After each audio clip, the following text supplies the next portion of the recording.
Good afternoon student, সকলকে পবিত্র ঈদের শুভেচ্ছা।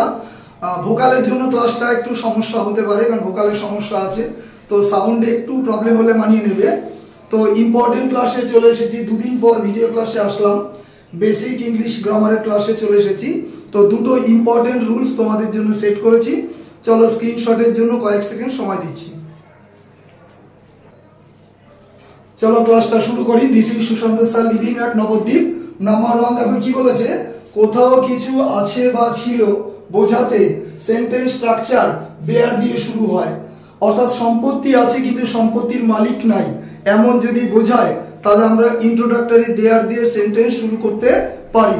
মনে করো there is a pen on the table, টেবিলের উপর একটা পেন আছে, তো পেন তো সম্পত্তি কিন্তু পেনটা কার সেটা বোঝাচ্ছে না। There is a banyan tree in our garden বা অন দ্য রোড সাইড, মানে রাস্তার পাশে একটা বট গাছ আছে মনে করো। তাহলে এরকম যখন লজিক আসবে তখন আমরা দেয়ার দিয়ে সেন্টেন্স শুরু করব।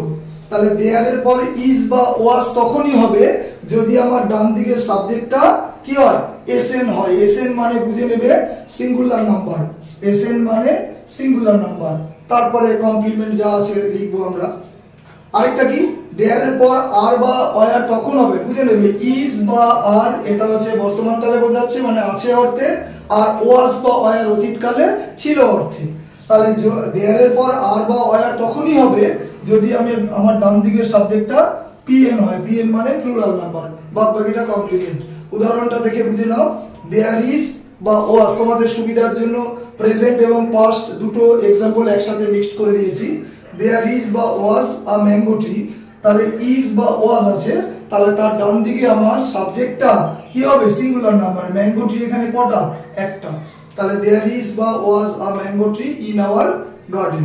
নেক্সট দেখো, দেয়ার আর বা ওয়ার, এরপরে ম্যাঙ্গো ট্রি দেখো একের অধিক, মোর দ্যান ওয়ান। কি বলেছে, many mango trees, many mango trees. তাহলে অবভিয়াসলি আমার এর আগে আর বা ওয়ার হবে ইন আওয়ার গার্ডেন। দ্বিতীয় রুলটা মোস্ট ইম্পর্টেন্ট, এরর কারেকশনে অনেকবার মানে দিয়েছিল। কি বলেছে, আ লট অফ, লটস অফ। খেয়াল রাখবে দুটোর বাংলা মানে কিন্তু একই, আ লট অফ বা লটস অফ। যদি তুমি লটস অফ লাগাও তাহলে তার আগে এ বা হবে না।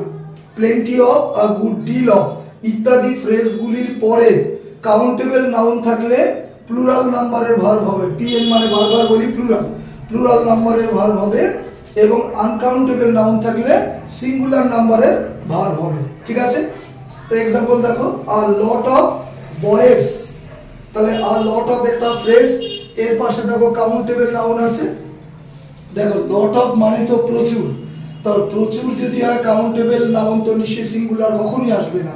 তাহলে ঠিক আছে, তাহলে বয়েজ, তাহলে a lot of phrase, boys এখানে কাউন্টেবল নাউন, অবভিয়াসলি প্লুরাল।